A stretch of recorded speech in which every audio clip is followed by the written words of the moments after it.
Hello, welcome to Play PS, and today I'm just going to make a video on a discussion piece with the PlayStation Portal. So, middle of November last year, I think the United States ended up getting this released at $200 US. At the end of January this year, 2024, Australia finally ended up getting this release. I think January 29, and it's retailed at $329.95 Australian dollars. So what is this device? Well, basically it just turns your PlayStation 5 a little bit more portable, a little bit more handheld, I guess, in the sense that if you have Wi-Fi connection, that you can carry this pretty much anywhere in the world. But there is a few little exceptions that you got to bear in mind for this to function. So this is by no terms a PlayStation Vita or a PlayStation portable console. It's not any other sort of device that we're familiar with, Game Boy, Switches, whatever. It's not that.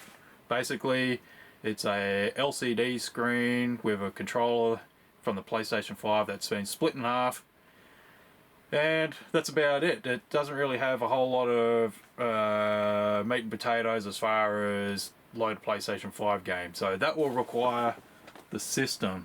So this system needs to be connected to a Wi-Fi router.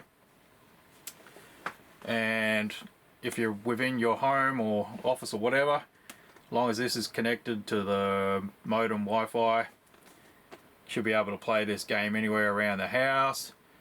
Something that I haven't experimented with is if you link it to your Tether or whatever it's called from your mobile, as long as you carry your cell phone around, get some reception,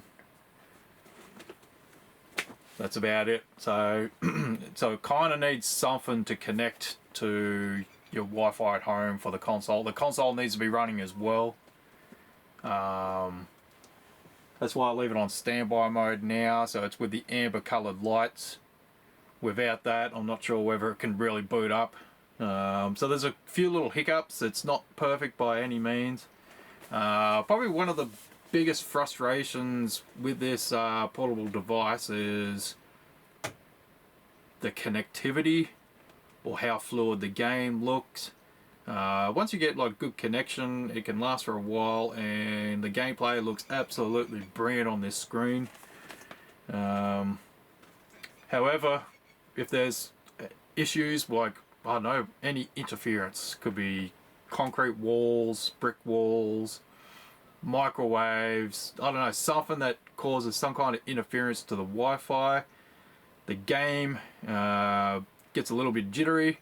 Actually, it gets really bad. The resolution drops, and it's like as if water was being thrown in your eyes, and it's just horrible.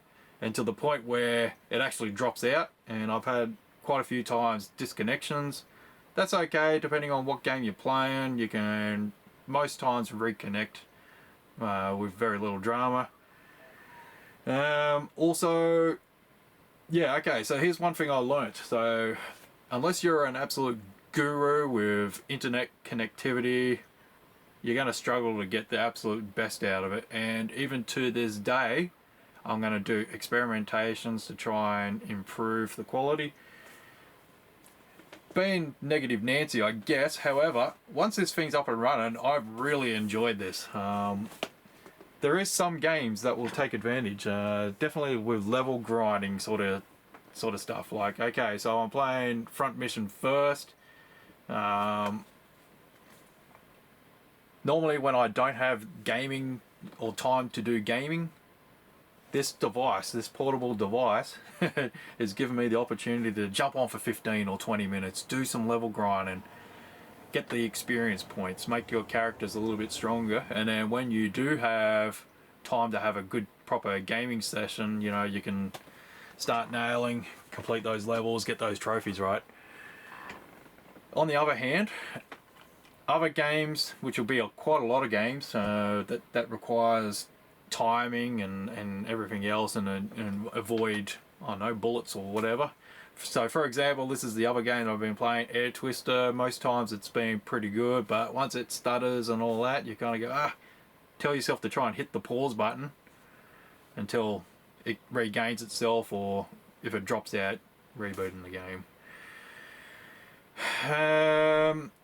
One thing I learnt on the PlayStation 5, when you go in the settings and you look at bandwidth now, I think it's like automatically set to automatic. So there's like 2.4 gigahertz and there's like the 5 gigahertz.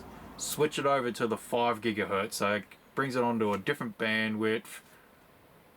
Probably sends a bit more information, obviously, and hopefully less traffic, you know. And that's another factor too, you know, how many other devices in the house that connects to your router. TVs, Netflix, all that type of stuff. So change it to 5 gigahertz, and I've noticed that was actually quite a big improvement, but still not perfect. To be fair though, this house is kind of like a long rectangular structure, and it's quite the modem is quite a distance right behind me.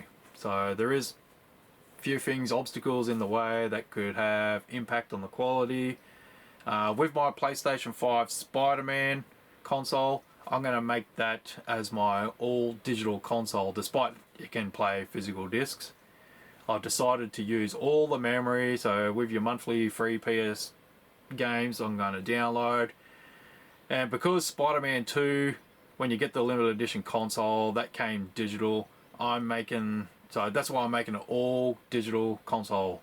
And this white one here that I've had for a couple of years now, I can play my physical media. So ones with discs, yeah, that people probably forgot what technology it is, Blu-ray discs.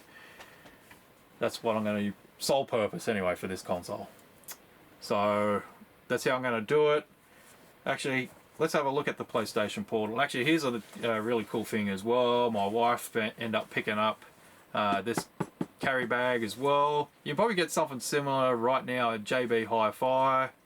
But I can't remember what website that my wife uses to shop. Pretty inexpensive. I can't remember, it was about between $15 to $20. You'd have to wait a little while for it to travel to Australia. But yeah, it's going to keep it safe. And got 2 zips. Let's open it up. Just make sure the machine doesn't fall out from underneath. Opens out. Not really sure what I'm going to use this pouch for. It's a little bit meh. Not really sure what to use. The wife said, oh, you can probably put your cable or something like that. Anyway, flipping it up. Here is the PlayStation Portal device. And actually, also, my wife picked up a screen protector as well. So I've got a protector. So that will hopefully prevent, if I dropped it, you know, don't get a cracked screen or minimize damage. So here it is. It's actually quite long, as you can tell. But when I first held it, took a couple of minutes. You kind of go, wow, you know, because the controllers are so wide. But you get used to it pretty quickly, guys. All right, and a lot of people mention it. I'd never picked up on it, but you know, when you see reviews on the internet, these sticks, the analog sticks, are a little bit smaller than the original. But I never really picked up on it. But other than that, everything else feels like a PS5 controller with a screen in the middle. So here it is, actually, and underneath you got headphone jack, the USB-C connection to charge, buttons at the top here, so you got your volumes on this side. Not sure what that one is, and there's the power button. Actually, I've got to find out what that one is. And I think the speakers are at the top. A lot of people criticise the speakers, but actually I think they're quite satisfactory. I think they're pretty much on par for what you expect for the size of it. The only issue with these speakers, they kind of sound like the old PSP games, you know, like it's sometimes can get a little bit tinny or a little bit echo, but that's only when, you know, hang on, the internet or the Wi-Fi connection, sorry, is not at its strongest. But other than that, it's got a little bit of weight to it. Like, it feels light for what it is, but it's got a little bit of weight. I think the controllers do it more than anything. And here is the original PlayStation 5 controller with the haptic feedback and everything else. The vibrations has all the same features from that controller to this one. There it is. Look at it. So yeah, I think Sony's done a pretty good job with this thing. Like, overall, I really do love this device. I enjoy it. Yeah, it's given me extra gameplay time, but yeah, there's a couple of experimentations. Actually, I'll probably have some B-roll footage. I've got myself a category 8 Ethernet cable, so I'm just going to run, it's only a 5-meter cable, so I'm just going to run that from the router to the Spider-Man PS5 console, and just see whether that might improve the connectivity. That's probably the biggest issue, just the connectivity, but once everything's up and running, it's overall pretty good. Depending on the game, I guess, you know, anything that's probably got a little bit of timing, you might be out of sync ever so fractionally. But for games, probably just try and think what games you can probably most utilize, like front missions, I think, because this is like a turn-based style game, so much slower pace. Could probably utilize that more as opposed to something that's more like live action sort of stuff. Yet to play a racing car game, like I'm a big racing fan, so maybe I could give that a go.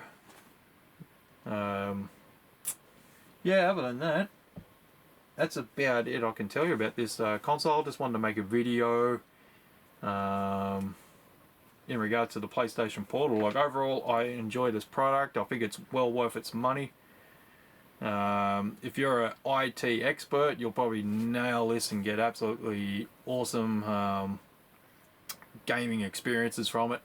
Actually, that's probably one thing in mind, actually, because I'm using a I can't tell you exactly what it is. It's a stock standard Telstra NBN for yeah, stock standard NBN modem. I might look into getting one of the gaming routers. I know they're kind of expensive. They'll probably start from about $350, $400. You can pay as much as you want for them, really, but I'll try and look for a $350, $400, maybe $500. I won't go too much more than that. So supposedly that might help with the bandwidth, which is, you know, like I said before, the biggest issue maybe. But actually, if I'm sitting close to the modem, I've had pretty good experiences. So, but like, it's early days for me with this device, so this is only my initial thoughts, my initial reactions. I've had this for a couple of weeks now, so it's honestly, it's one of my favorite devices despite the flaws. It is one of my favorite devices. It's a must-have for a PlayStation 5 owner, in my opinion, especially if you don't mind going for a few achievements, trophies from time to time. It's definitely opened up my PlayStation world. So that's about it there, guys. So that is the PlayStation Portal. So thank you.